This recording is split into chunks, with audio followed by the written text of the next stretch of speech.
ইমানদার বলবো কাকে? ঠিক, ইমানদার কাকে বলবো? এবার আপনি দেখেন পুরো পৃথিবীটাকে না বাদ দেন, মাত্র আপনি ভালুঘাট হিলিটাকে ধরেন। এখানে হিন্দু, জৈন, বৌদ্ধ, খ্রিস্টান, চামার, ভাঙ্গি, জাতি, মুসলমান, আদিবাসী সব থাকে। একটা মুচির কাছে কেউ দান চাইলে ও বেচারা 5 টাকা বের করে দেয়, দেয় কি দেয় না? দেয় কি দেয় না? একটা আদিবাসীর কাছে দান চাইলে ও বেচারাও টাকা 1 টাকা হলেও তাও দেয়। সব মানুষ, সে হিন্দু ভাই হোক, সে আদিবাসী ভাই হোক, সে যেই কোনো ধর্মের সঙ্গে সম্পর্ক রাখুক না কেন, প্রত্যেকটা মানুষের একটা লক্ষ্য উদ্দেশ্য আছে অন্তরের মধ্যে। আমাকে মরার পরে ওদের বিশ্বাস স্বর্গ আর আমাদের বিশ্বাস জান্নাত। বলো ঠিক না বেঠিক? দান দিলেও আমাকে স্বর্গের উপলব্ধ করতে পারবো, ভালো সব ভালো কাজ করলে আমাকে পরকালে উপরওয়ালা হয়তো ভালো জায়গা দিবে। এটা একটা মানুষের ব্যক্তিগত পরিকল্পনা পরকালের ব্যাপারে। এই যে ধারণা, এই ধারণাটাকে কেন্দ্র করে চলছে একমাত্র পৃথিবীতে একটাই সম্প্রদায়, যার নাম হচ্ছে মুমিন। বলুন সুবহানাল্লাহ। কেমন? এবার মুমিনকে চিনবো কি করে, তাই না ভাই? মুমিনকে কেমন চিনবো? একটা উদাহরণ দিলে বুঝতে পারবেন।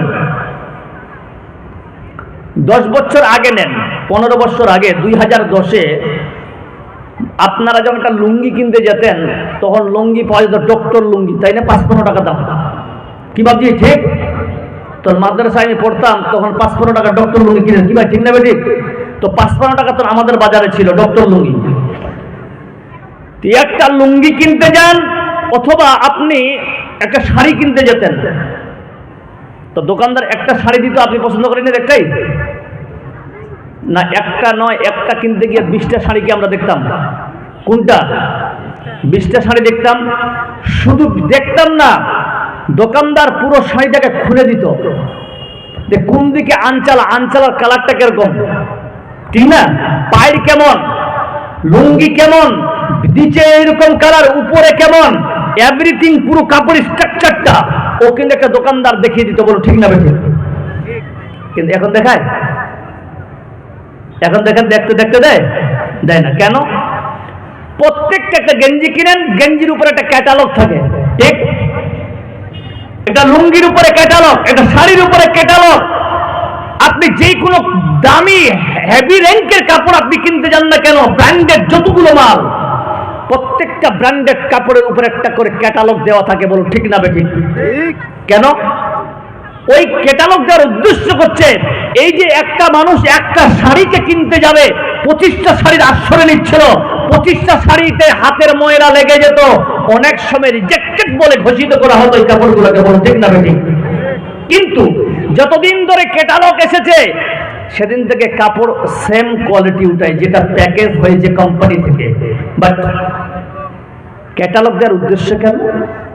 যাতে করে কাপড়টা বুঝিয়ে দেয় ক্যাটালগ যে আপনার বৌমার জন্য শাড়ি নিতেছেন, বলে হ্যাঁ। বৌমা দেখতে কেমন, বলে ফর্সা, এই কালারটা নেবেন, এইরকম মেয়ে যদি পরে তাহলে দেখতে এমন লাগবে। কে দেখাই দেয়? ক্যাটালগ বুঝিয়ে দেয়। শাড়ির আঞ্চালা দেখবেন, এইটা হচ্ছে আঞ্চালা যে মেয়েটা পরে আছে।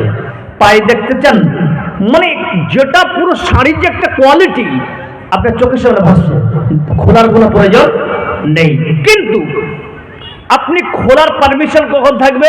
আপনি বাড়িতে নিয়ে আসবেন, দোকানদার বলে দেয়, বাড়িতে নিয়ে যাবেন, খুলবেন, খুলে কিন্তু পানিতে ভিজাবেন না। যদি কাটা ছিঁড়া ফাটা বের হয়, আপনি নিয়ে আসবেন, পুনরায় আপনাকে ফেরত দেওয়া হবে। বলো ঠিক না ঠিক? আল্লাহ রাব্বুল আলামিন বলছেন, বান্দা শোনো, দুনিয়ার জিন্দেগিতে তোমাদের মুমিনকে, মুমিন বান্দা দেখতে চাও? বলে হ্যাঁ। আল্লাহ রাব্বুল আলামিন সূরা আনফালের মধ্যে বলেছেন, মুমিনকে,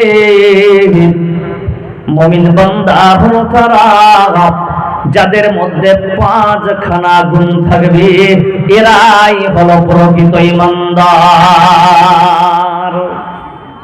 কে ঈমানদার?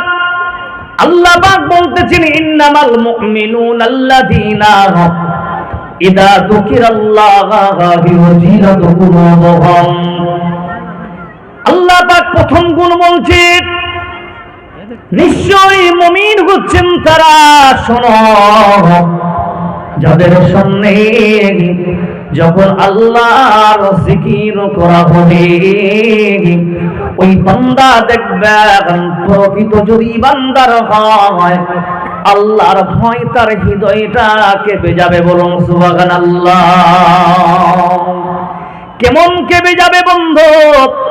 আজকে আপনাদের এলাকায় যখন আজান হয়, এখন ঠান্ডা পড়তেছে, মনে রাখবেন এমন জায়গা মসজিদ বান্দা বানিয়েছেন যেই মসজিদের পাশে 8টার সময় সূর্যের রশ্মি আসে, মানে রোদ আসে। দেখবেন গ্রামের লোকেরা সব ওই জায়গায় বসে আড্ডা করে, কি করে না জোরে বলেন। এই রোদ পোয়াতে পোয়াতে পোয়াতে 12টা, 12:30, 1:45 বেজে গেল, আর এই দিকে দেখবে আর মুয়াজ্জিন আযান দিতেছে, আল্লাহু আকবার আল্লাহু আকবার। দেখবেন প্রকৃত যারা ঈমানদার তারা ওযুখানায় গিয়ে পৌঁছে গেছে, আর বাকি 30 জন এরা আল্লাহর নাম শুনল কিন্তু তারা ফেরত গেল বাড়িতে। আল্লাহ বলছেন বান্দারে যারা শুনে মসজিদে যায় এরাই হলো ঈমানদার, আর যারা মসজিদ থেকে বাড়ির দিকে রওনা হলো এরাই হলো বেঈমান। কথা গেল, বুঝা গেল? প্রথম জিকিরের তাফসীর 1 নম্বর। 2 নম্বর জিকির দেখেন, আমি শর্টকাট তাফসীর করি যাতে আপনাদের বুঝতে অসুবিধা। আচ্ছা, আমার ভাষাগুলো বুঝতে পারছেন তো? সুধী মণ্ডলী, 2 নম্বর তাফসীর জিকিরের দেখুন, আল্লাহর নবী জনাবে মুহাম্মদ রাসূলুল্লাহ সাল্লাল্লাহু আলাইহি ওয়াসাল্লাম বুখারী এবং আবু দাউদ শরীফে হাদিসটা নিয়ে এসেছেন। আন আবি হুরায়রা রাদিয়াল্লাহু তাআলা আনহু قال قال قال রাসূলুল্লাহ সাল্লাল্লাহু আলাইহি ওয়াসাল্লাম আনা, নিচে বসো, নিচে বসো, নিচে বসো, নিচে বসো। এ বাবু, ওখানে গিয়ে ওখানে বসো। আরে আমার বাপের তুলনা বলগুলো আমার বাপের মতো বসগুলো, নিচে তোমরা বসে আছো উপরে। এই জন্য বলি না, ইলম তো হ্যায় লেকিন আদব সে দূর হ্যায়। শিক্ষা করেছে কিন্তু শিক্ষার মান মর্যাদা নাই আমাদের। আমাদের বাপগুলো যেখানে বসে থাকতো আমরা ভয় যেতাম না আগে, কি ভাই ঠিক না ভাই? ঠিক। এখন বাপের ঘাড়ে পড়ে বসে থাকতে চাচ্ছে ওরা। আর কি বলবো, মানুষ কতটা খারাপ হয়েছে, বাপের কাছে বিড়ি যাচ্ছে, বাবা বিড়ি দেন তো। হ্যাঁ, সমাজ আল্লাহ আমাদের হেফাজত করুক, জয় বলুন আমিন। আনা ইনদা জান্নি আবদি বিহি আনা মাহু। আল্লাহু আকবার। এই আপনারা এই জায়গায় বসে আছেন, আল্লাহ আপনার ব্যাপারে ফয়সালা দিতেছেন। এই হাদিসটা হলো হাদিস কুদসি, ভালো করে শুনবেন। আল্লাহর নবী বলতেছেন, হে আমার উম্মতিন দল, তোমরা শুনে নাও, আলা আনা ইনদা জান্নি আমদি বিহি। আল্লাহ বলতেছেন আপনাদের ব্যাপারে এই জায়গা রহমতের ফেরেশতারা আপনাদের চারপাশে রহমতের ডানা বিছিয়ে আছে। যারা আমাদের এই গণ্ডির মধ্যে আছি তারা আমরা সকলে রহমতের ফেরেশতার পরের উপরে আছি। বলুন সুবহানাল্লাহ। এক ফেরেশতা আছে ওর উপরে যায় আর নিচে আসে, এদেরকে বলা হয় রহমতের ফেরেশতা। এরা আপ এন্ড ডাউন করতেই থাকে। আল্লাহ আমাদের কি বসে বসে আমরা কি চাই? ও মুসলমান জবাব দেন, আল্লাহ জানেন কি জানেন না? জোরে বলেন। জানে তো? আল্লাহ বলবেন ফেরেশতারা আনা ইনদা জান্নি আবদি বি। আল্লাহ বলতেছেন আমার ব্যাপারে আমার বান্দারা কি ধারণা করে। এবার আপনারা এখানে বসে আছেন, কালকে যদি পারি এখানে কারো পকেট মারবো এমন ধারণা আছে? বলে বলেন। না না, এখানে বসে কি কাউকে হত্যা করার আপনার ইচ্ছা আছে? জি না। যতগুলো লোক বসে আছেন একটাই আমাদের উদ্দেশ্য, আল্লাহ যেন আমাদের কবুল করে জাহান্নাম থেকে বাঁচিয়ে দেয়। জোরে বলুন ঠিক না বেঠিক? আল্লাহ পাক বলতেছেন, ও ফেরেশতারা, আমার ব্যাপারে আমার বান্দারা কি বসে বসে ধারণা করে, আপনারা যে ধারণা করতেছেন আরে আল্লাহ আমি ভুল করেছি, এই জালসা শুনলাম, আল্লাহ তুমি আমাকে ক্ষমা করে দিও, আল্লাহ জাহান্নামের আগুন বড় কঠিন, মাবুদ তুমি আমাকে জাহান্নাম থেকে বাঁচিয়ে দিও।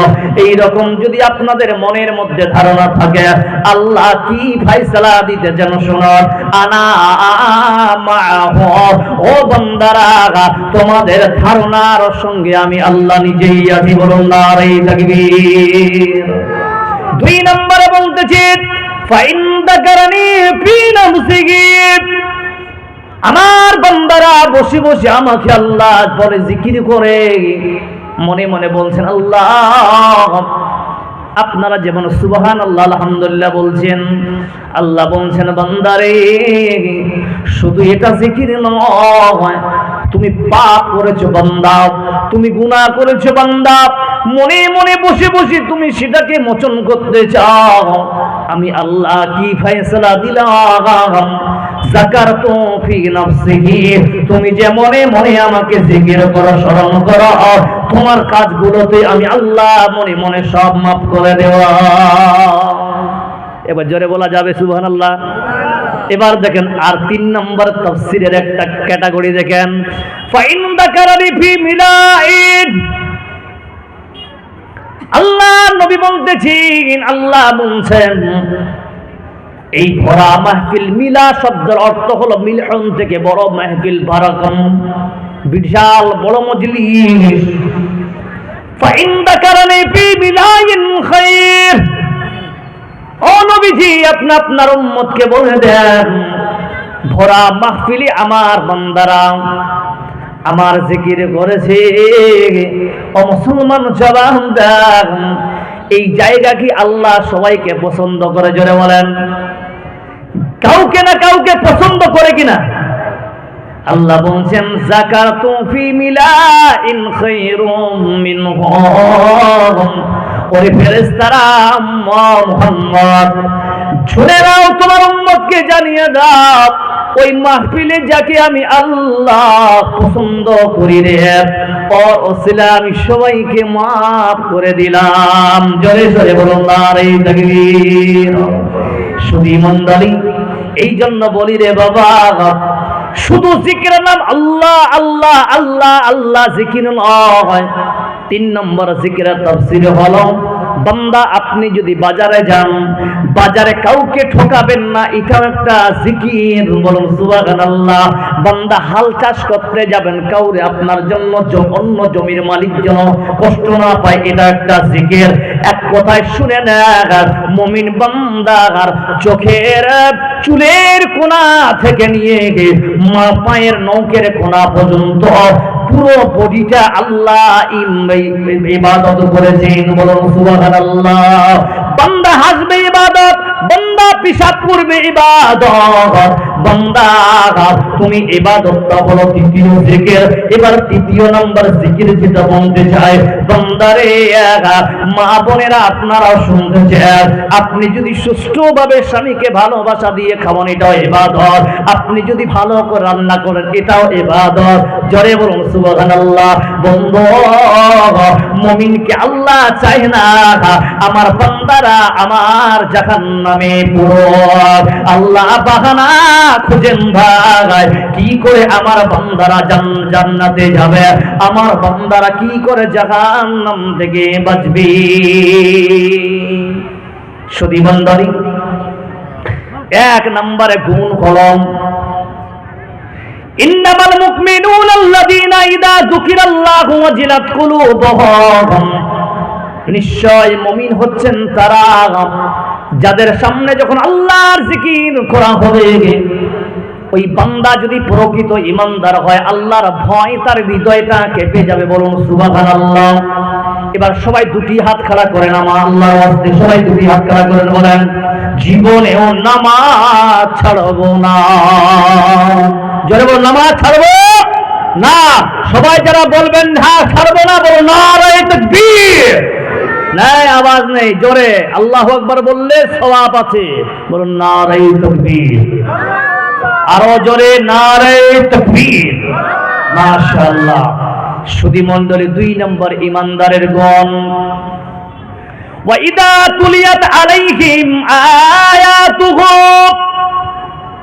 যাদাতুহুম ঈমানা ওয়া আলা রাব্বিহিম ইয়াতাওয়াক্কালুন। আল্লাহ পাক বলেন 2 নম্বর গুণ হলো যারা প্রকৃত ঈমানদার তাদের আল্লাহ পাক বলতেছেন তাদের সামনে যখন কোরআনের তেলাওয়াত করা হবে, যখন কোরআনের তেলাওয়াত করা হবে, মনে রাখবে তারা যদি ঈমানদার প্রকৃত হয় তাদের ঈমান বৃদ্ধি হবে, বলুন সুবহানাল্লাহ। এবার কেমন তেলাওয়াত, কোন তেলাওয়াতে ঈমান বৃদ্ধি হবে? আউযু বিল্লাহি মিনাশ শাইতানির রাজীম। বিসমিল্লাহির রহমানির রহিম। আলিফ লাম মিম। যালিকাল কিতাবু লা রাইবা ফীহি হুদাল লিল মুত্তাকিন। এই যে ধারাবাহিকভাবে কোরআন পড়ছেন, সূরা ফাতিহা থেকে নিয়ে সূরা নাস পর্যন্ত পুরো কোরআন তেলাওয়াত করে যাবেন, ঈমান বাড়বে না, আমল বেড়ে যাবে।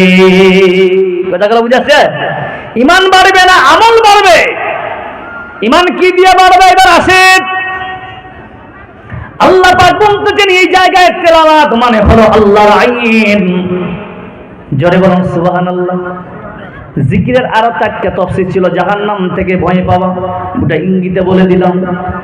আল্লাহ পাক বলতেছেন এই জায়গায় তেলাওয়াত মানে হলো আমার আইন, আমার আইন। 2 নম্বর হলো রাসূলের সুন্নাত, বলুন সুবহানাল্লাহ। ভাই আমরা আল্লাহ এবং রাসূলের আইনকে মেনে চলবো তো ইনশাআল্লাহ? জোরে বলেন। এবার আইন কেমন শুনেন, তেলাওয়াত করলে ঈমান কি করে বৃদ্ধি হয়? বন্ধু, আল্লাহর নবী বলতেছেন, শুনে রে আমার উম্মত, আল্লাহ পাক বলতেছেন সূরা ওয়াল আসরি ইন্নাল ইনসানা লাফি খুসরে বলছেন তাম পৃথিবীর সব মানুষ ধ্বংসপ্রাপ্ত, আর যারা ধ্বংসপ্রাপ্ত তারা আল্লাহর জাহান্নামে যাবে। কিন্তু আপনার নবী, আমার নবী রাহমাতুল লিল আলামিন, তিনি বলতেছেন কুল্লু উম্মতি ইয়াদখুলুনাল জান্নাতা ইল্লা মান আবা। ওরে আমার উম্মত, সবাইকে যদি আল্লাহ তার নামে দাগায়, আমি মুহাম্মদ বলতেছি আমার উম্মতিরা সব জান্নাতি। জোরে বলুন সুবহানাল্লাহ। দেখি যা তু কুরআন মে আয়ে মুখতারাম মুস্তাফা কি উম্মতি খায়রুল উম্মাম। আল্লাহর নবী বলতেছেন আমার উম্মতেরা সব জান্নাতি ইল্লা মান আবা, কিন্তু সব যারা আবা তারা আল্লাহর জাহান্নামে যাবে। কিলা ইয়া রাসূলুল্লাহ মান আবা, ও নবীজি বলুন তো কে আবা? আল্লাহর নবী বলতেছেন ওয়া মান আতানি দাখালাল জান্নাতা ওয়া মান আসানি ফাকাদ আবা। ওরে উম্মত, ও আমার সাকবারা শুনে নাও, যারা আমাকে মানবে, আমার সুন্নতের প্রতি আমল করবে, তারা আল্লাহর জান্নাতে যাবে। আর যারা আমার সুন্নত মানবে না, তারা আল্লাহর জাহান্নামে যাবে। 1 নম্বর তেলাওয়াতের তাফসীর হাদিস দিয়ে। 2 নম্বর তেলাওয়াতের তাফসীর শুনুন।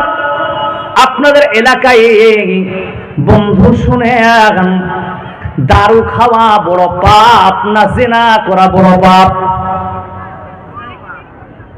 যারা জানেন তারা উত্তর দিবেন। জিনা করা বেশি পাপ না সুদ খাওয়া বেশি পাপ? জোরে বলুন বন্ধু। সুধী মণ্ডলী, আল্লাহ পাক বলতেছেন ওয়াহাল্লাল্লাহুল বায়া, আমার দিকে একটু তাকান। তেলাওয়াত কাকে বলে? আল্লাহ বলছেন আমি একটি আয়াত পড়তেছি, আপনারা শুনুন তো, মনে মনে আমার সঙ্গে পড়েন। ওয়াহাল্লাল্লাহুল বায়া, পড়েন। আল্লাহ ব্যবসা বাণিজ্যকে হালাল করলেন, এটা হলো তেলাওয়াত। ওয়া হারামার রিবা, আর সুদকে আল্লাহ হারাম করেছে।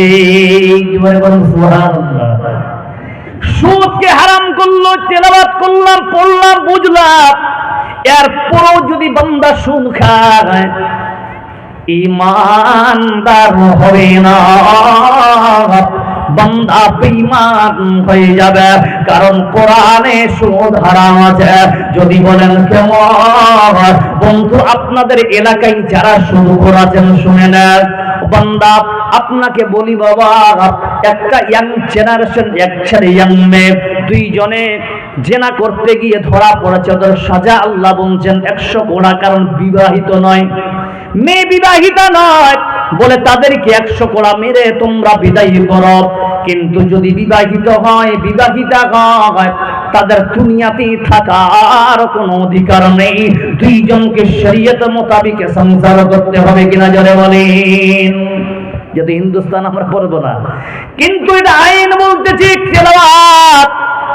এবার যারা সুদ খায় মনে করেছেন বড় লাভ হলাম, আসেন বন্ধু, মুসলিম শরীফ হাদিসটা তিরমিজি শরীফে নিয়ে এসেছেন। হাদিসের রাবি হচ্ছে আবু হুরায়রা। বন্ধু, মায়ার নবী রাহমাতুল লিল আলামিন বলতেছেন, সুদ যারা খায় তাদের 70টা গুনার স্তর আছে। কয়টা জোরে বলেন? 70টা গুনার স্তর আছে। তার মধ্যে নিম্নতম স্তর হলো নিজের মায়ের সঙ্গে 33 বার জিনা করার সমতুল্য গুনাহ। কয়বার? 33 বার গুনাহ করবে নিজের মায়ের সঙ্গে। আমি এটা ব্যাখ্যা করলাম, হাদিসে আছে মায়ের সঙ্গে যেমন বিয়ে করা হারাম। বিয়ে করা মানে মায়ের সঙ্গে জিনা করা, বলুন ঠিক না বেঠিক? ওখানে হাদিসে নিকাহ কথাটা আছে, এর ব্যাখ্যা করতে গিয়ে মুহাদ্দিসিন লিখেছেন 33 বার নিজের মায়ের সঙ্গে জিনা করার মতো গুনাহ। ও বাবা, আপনারা বলুন তো, ইনশাআল্লাহ ভিক্ষা করে খাবো, কিন্তু সুদের জায়গায় যাব না। ইনশাআল্লাহ বলেন।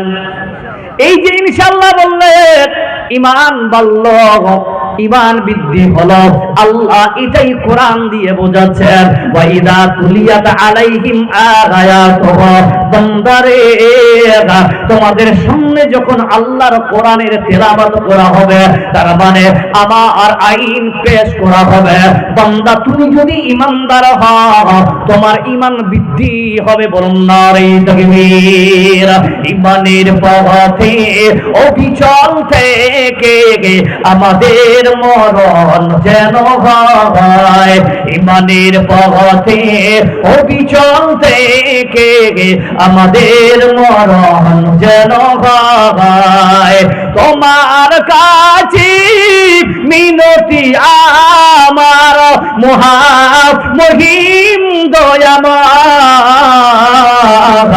ঈমানের পথে অবিচল থেকে আমাদের মরণ যেন হয়। একবার আস্তে করে বলেন তো, নারে তাকবীর। পাওয়ারটা কমে গেছে। নারে তাকবীর। সুধী মণ্ডলী, আপনি কেমন দেখেন তেলাওয়াত শুনে আমল কেমন করবে দেখুন। এটা ছিল দলিল। এবার আমল কেমন হয়, 2 নম্বর দলিল আপনার সামনে আসতেছে। আল্লাহ নবীর চাচা হযরত আব্বাস রাদিয়াল্লাহু তাআলা আনহু, ওই আরব কান্ট্রিতে আব্বাসের মতো বড় সুদখোর আর ওই এলাকায় ছিল না। মদিনা এবং মক্কা প্রসিদ্ধ যাকে সুদখোর বলা হতো, তিনি ছিলেন আল্লাহর নবীর আপন চাচা আব্বাস।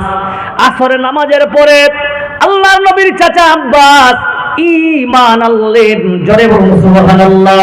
এশারের নামাজের পর আল্লাহর নবী এলান করতেছেন মসজিদে নববীতে, ওরে সাহাবার দল, ওরে এই মুনাফিকের দলেরা, ওরে মুশরিকের দলেরা, আমি মুহাম্মদ আমার আওয়াজ যত দূর পর্যন্ত যায় তোমরা শুনে নাও। আজকে আমি খুব খুশি আছি, অনেক আনন্দে আছি। সাহাবারা বলছেন ইয়া রাসূলুল্লাহ, কেন? কারণ যখন ঈমান এনেছিল কয়েকটা সাহাবা ছিল, আল্লাহর নবী বলতেছেন ওরে সাহাবারা শোনো, ওরে মুশরিকরা তোমরাও শুনে নাও, মুনাফিকের দলেরা তোমরা শুনে নাও, আমার আপন চাচা আব্বাস আজকে আসরের পর ঈমান এনেছে। আরে আজকে আমার মনটা মনে তো ভরে গেছি সাহাবারা, তাহলে একটা এলান করলাম, ও মুসলমান ভালো করে শোনো, ঈমান কি করে বৃদ্ধি হয়। এবার আল্লাহ নাই বলছেন এলান করলাম আমার আপন চাচার কাছ থেকে যারা সুদের উপরে টাকা নিয়েছো, যারা তোমরা সুদের উপরে টাকা নিয়েছো, আমি তার যোগ্য ভাতিজা মুহাম্মদ বলতেছি আমার চাচাকে আসল টাকাটাই দিবে, সুদ আর দেওয়া লাগবে না। জোরে একবার বলা যাবে সুবহানাল্লাহ? কে বলছে? মাল হচ্ছে আব্বাসের, আর ডাইরেকশন কে দিচ্ছে? জনাবে মুহাম্মদ সাল্লাল্লাহু আলাইহি ওয়াসাল্লাম। উনি তো বলতে পারতেন পুরোটাই মাফ করলাম, না, যেটা বাতিল এটার জিম্মেদারি মুহাম্মদ নিচ্ছে, যেটা হক ওটা আমার চাচার পাওনা। যারা বলেন সুবহানাল্লাহ।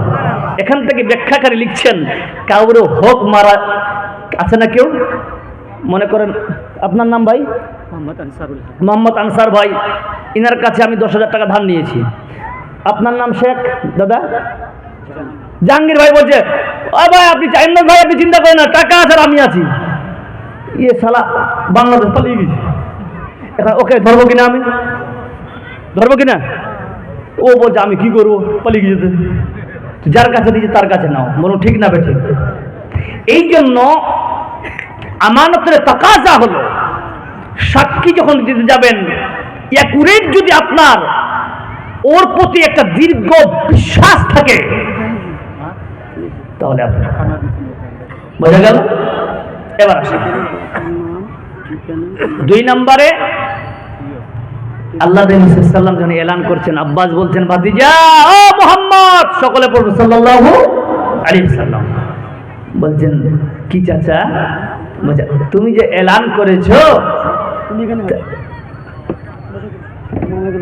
একটা এলান আমি করতে পারি?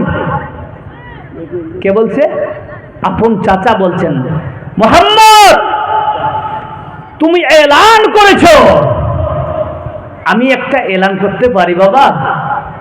বলছেন চাচা একটা কেন, আপনার মন যা চাই তাই করতে পারেন, বলুন সুবহানাল্লাহ। এই জায়গায় ব্যাখ্যাকারী সেদিন আব্বাস যদি বলতো যে ভাতিজা তোমার পাশে জান্নাত চাই, আল্লাহ তাও দিতেন, বলুন সুবহানাল্লাহ। তাই নাকি? বলে হ্যাঁ। আব্বাস বলছেন ভাতিজা মুহাম্মদ শোনো, তোমাকে তুমি সুদ মাফ করেছ, শোনো এতদিন ধরে আমি অন্ধকারে ছিলাম, বেটা সব ভাতিজারে অন্ধকার থেকে আলোর পথ তুমি দেখিয়েছো আল্লাহর ওয়াস্তে, বেটা তুমি সব মাফ করেছো, বেটা খুব ভালো। আমি ঈমান পাওয়ার দৌলতে আমি আসলটা মাফ করে দিলাম, বলুন নারে তাকবীর। শুধু মন্দাদি আল্লাহ পাক এই জন্য কোরআনে বলতেছি ওয়াইদা কিলা লাকুম আমিনু কামা আমানান নাস, বান্দারে ঈমানদার হতে চাও তাহলে শুধু করো তুমি আছো বান্দা, যখন শুনেছো শুধু হারাম তাহলে আম্বাসের মতো ঈমান আনায়ন করো। আম্বাস শুনেছে আমল করেছে বলে আল্লাহ তার ঠিকানা জান্নাত করেছে, বলুন সুবহানাল্লাহ। 2 নম্বরে তেলাওয়াতের তাফসীর দেখো, আপনাদের এলাকায় লটারি আছে, খেলা লটারি কম না বেশি? শুনেন, যারা লটারি খেলবে তারা যদি 500 কোটি টাকা লটারি পায় তবুও ভিখারের হাত ধরবে লাস্টে। এটা কিন্তু বলতে আল্লাহ নবী লানত করেছে, বলুন ঠিক না বেঠিক?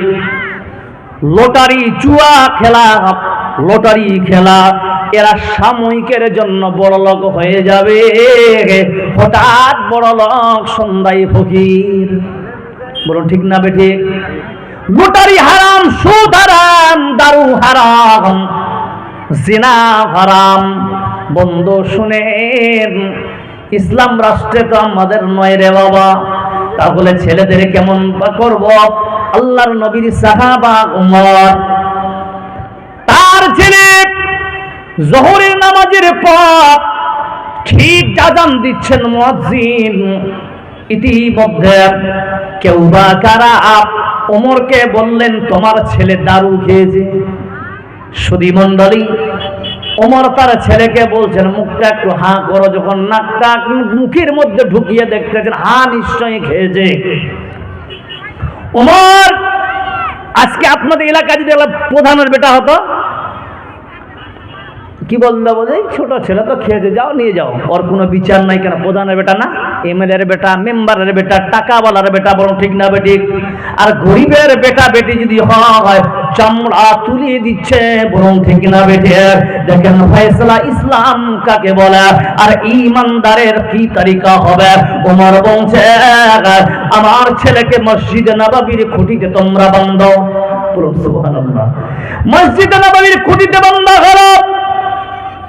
দারু খাওয়া অবস্থায় সকলে নামাজ পড়লেন, ছেলে দারু খাওয়া অবস্থায় বান্দা থাকলো।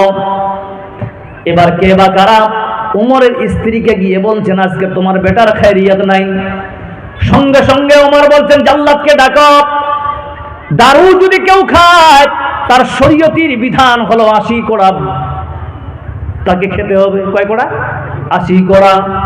এবার বন্ধু জাল্লাদকে বলছেন আমার বেটা বলে কোনো ছাড় নাই, তুমি 80 কোড়া মারার জন্য প্রস্তুত গ্রহণ করো। জাল্লাদ একটা দুইটা কেউ লিখেছেন 5টা বাড়ি দেওয়ার ভয়। আমিরুল মুমিনিন অর্ধ পৃথিবীর শাসনকারী ওমরের মতো তার ছেলেকে একজন সাধারণ জাল্লাদ সাজা দিবে, হাত কাঁপবে কিনা? হাত কাঁপতে লেগেছে। জাল্লাদকে ধরে সাইড করে দিয়ে ওমর বলছেন তোমার দ্বারাই সম্ভব নয়, তুমি ওমরের বেটা বলে হাত কাঁপছে। শোনো জাল্লাদ, কোড়া আমাকে দাও। বন্ধুরে 5টা মেরেছেন জাল্লাদ, আর 30টা মারলেন উমর। 35টা বাড়ি খাবার পর উমরের ছেলে অজ্ঞান হয়ে গেল। তার মা এসে বলছেন ওমর স্বামী গো, তোমার 2টি পা ধরে বলছেন ছেলেটাকে মাফ করে দাও, আল্লাহর রাস্তায় মরে যাবে। ওমর কি বলছেন? এক ফোঁটা চোখের পানি পড়ছেন না উমর। ওই মুহূর্তে কারণ শাসন করতেছেন উনি, আল্লাহর আইন মানতেছেন। বলছেন ও জাল্লাতেরা, অন্যান্য সাহাব সাথীরা শোনো, ঠান্ডা জল এনে আমার ছেলেকে হুঁশ ফেরাও। সুবহানাল্লাহ, হুঁশে নিয়ে আসো। লিখেছেন হুঁশ আনার পর আবার শুরু করেছে। এবার মারতে মারতে মারতে মারতে 50 কোড়া যখন হয়ে গেল, উমরের ছেলে দুনিয়া থেকে বিদায় হয়ে গেলেন। সুধী মণ্ডলী, উমর বলতে আল্লাহ এখনো তো আমি পূর্ণাঙ্গ আমল করতে পারলাম না। বন্ধু কেউ লিখেছেন 60 কোড়া মারতে গিয়ে মারা গেছে। বন্ধু 50 হোক বা 60 হোক, রেওয়ায়াত 2 রকমের আছে, কিন্তু শোনো উমর তো মরে হয়। যখন ছেলেটা মারা গেল, মারা যাওয়ার পর উমর কবরে যখন দাফন করলেন, দাফন করে উমর যখন দেখছেন পুরো কবরটা যখন দাফনের কাজ সম্পূর্ণ হয়ে গেল, সেই সময় উমর বলছে কোড়া নিয়ে এসেছে বলে হাত বাকি 30টা বাড়ি মাটির উপরে কবরের উপরে মেরে বলছে আল্লাহ আমি তোমার আইন মানলাম আমার বেটার উপরে। ওগো আল্লাহ, আমার বেটার প্রতি তুমি রহম করিও, বলুন নারে তাকবীর। हकीकत से ये दुनिया बेखबर है, दुनिया की नुमाइश पर नजर है। नमी गोयम के अज दुनिया जुदा बागास मोहर कारे के बाशी बा खुदाबाद। ओ যুবক, তুমি দারু খেয়েছো বলে হ্যাঁ। যুবক, তোমার দুটি হাত ধরে বলছি যুবক রে, নামাজ পড়ো, আল্লাহ তোমার দারু খাওয়াটা মাফ করে দিতে পারে। যুবক, তুমি নামাজ পড়ো না, তুমি দারু খাও, তুমি সুদ করো, তুমি জিনা করো, ও বাবা নামাজ পড় বেটা, নামাজ পড়, কারণ আল্লাহ তোমার সর্বপ্রথমে আউয়ালু মা ইউহাসিবু বিহি ইয়াউমাল কিয়ামাতিল আবদু ইয়াউমাল কিয়ামাতিস সালাত। বান্দা কিয়ামতের দিন আল্লাহ তোমার কাছে সর্বপ্রথমে নামাজের প্রশ্ন করবে। সুধী মণ্ডলী,